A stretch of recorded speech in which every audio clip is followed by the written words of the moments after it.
What's up, tech lovers? Welcome back to the Tech Bowl. Today, we're diving into one of the biggest VR battles of the year, Meta Quest 3 versus PlayStation VR2. Two next-gen headsets, both claiming to redefine virtual reality. But which one truly deserves your cash and your FaceTime? Let's find out. Before we start, don't forget to hit that subscribe button and ring the bell so you never miss our latest tech deep dives and comparisons. Alright, let's jump in. Now, before we even start comparing specs, it's important to note one thing. These two headsets are built for totally different worlds. The Meta Quest 3 is a hybrid headset. That means it can work all on its own. No cables, no console, no PC required. Just put it on, grab controllers, and boom, you're in VR. But if you want more power, you can hook it up to a gaming PC and play full-on PC VR games through the Steam VR or the MetaLink. That flexibility is a big win for Quest. Meanwhile, PlayStation VR2 is more of a console specialist. You need a PlayStation 5 to use it. It's made to deliver premium, plug-and-play VR right from your PS5 hardware.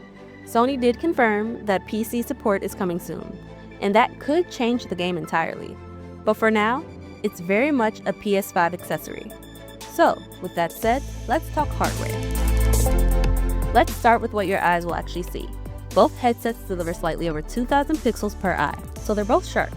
But there's a key difference in the display tech. The Quest 3 uses an LCD panel, while the PSVR2 rocks an OLED display. And if you've ever seen OLED before, you know why that matters. Richer colors, deeper blacks, and overall more vibrant visuals. Games just pop on that screen, making the worlds feel more alive. That said, the Quest 3 still holds its own. It has a slightly higher total pixel count, so the text and fine details look just a bit cleaner. But when it comes to the visual punch, PSVR2's OLED takes the cake. Oh, and field of view?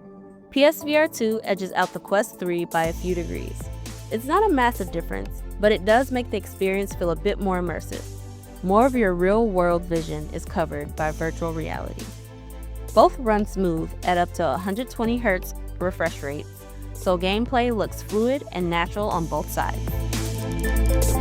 Now, let's talk comfort, because you're probably not buying a headset just to wear for 10 minutes. The PSVR2 comes with a Halo-style head strap, which evenly distributes weight around your head. It's adjustable, comfy, and feels pretty premium. The Quest 3, on the other hand, ships with a basic elastic strap.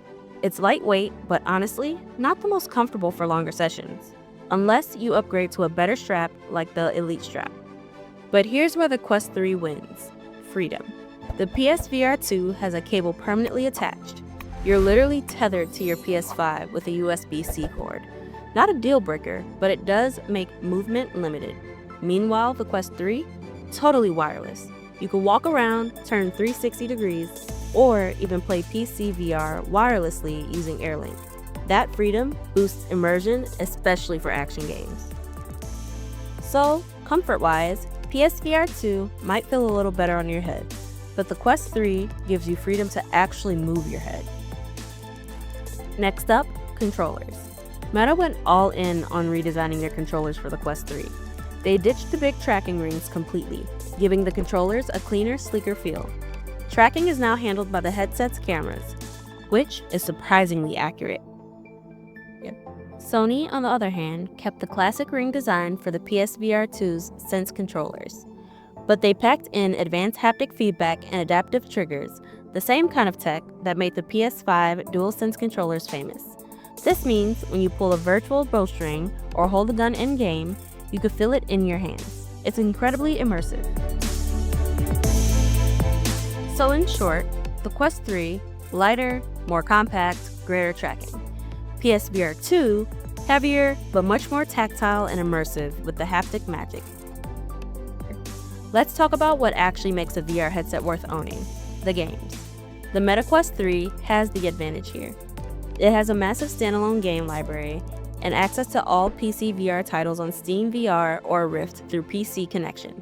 That means you can play Beat Saber standalone or Half-Life Alyx via PC, your choice. The PSVR 2, though, has some exclusive titles that you can't just get anywhere else. Games like Horizon Call of the Mountain or Resident Evil Village VR are built to take advantage of its hardware. But overall, the Quest ecosystem is just larger and more versatile. And if you already have a solid gaming PC, that opens the door to hundreds of high-end VR experiences. If you're enjoying the Showdown so far, make sure to smash that like button and subscribe to the Tech Bowl. We've got upcoming tech comparisons, headset reviews, and VR guides coming your way, and you don't want to miss out. Alright, let's get back into it. Here's where things get really interesting. The unique features that set each headset apart.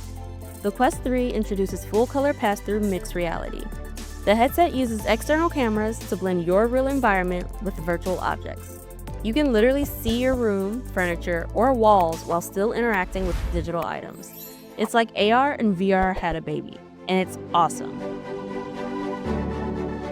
The PSVR2, however, has its own tricks. It features eye tracking and foveated rendering, meaning the headset knows exactly where you're looking and focuses rendering power on that area. This boosts performance and makes visuals look even sharper where it matters most. And it doesn't stop there. PSVR2 also has built-in haptic feedback in the headset itself. So when something explodes nearby or your character takes a hit, you feel that vibration through the headset. It also includes 3D audio through its integrated earphones, delivering realistic sound directionally. Meanwhile, Quest 3's built-in speakers are good, but definitely not on the same level as PSVR2's immersive sound experience. So yeah, both headsets are packed with innovation, but they're innovating in different directions. Now, let's talk about everyone's favorite topic, price. Both the Quest 3 and the PSVR2 cost roughly the same, depending on where you live. But remember, PSVR2 requires a PlayStation 5, which adds a huge extra cost if you don't already own one. The Quest 3 is an all-in-one package. You don't need anything else to jump in. That makes it way more accessible for the newcomers to VR. So in terms of value, the Quest 3 wins for the people just starting out. But if you already have a PS5, the PSVR2 starts to look like a much more compelling option. Here's where things get exciting for the future. Sony just recently announced that the PSVR2 will soon support PC VR games.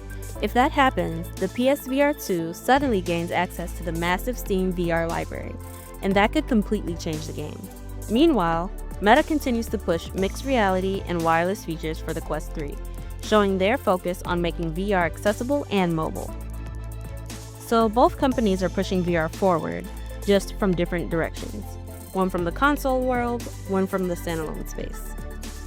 So, that's our ultimate showdown. Quest 3 versus PSVR2. Which one would you pick? Drop your thoughts in the comments below. I'd love to hear your take. If you enjoyed this breakdown, hit the like, subscribe, and turn on that bell to join the Tech Bowl community, where we explore the best of gaming, gadgets, and future tech every single week. And as always, stay awesome.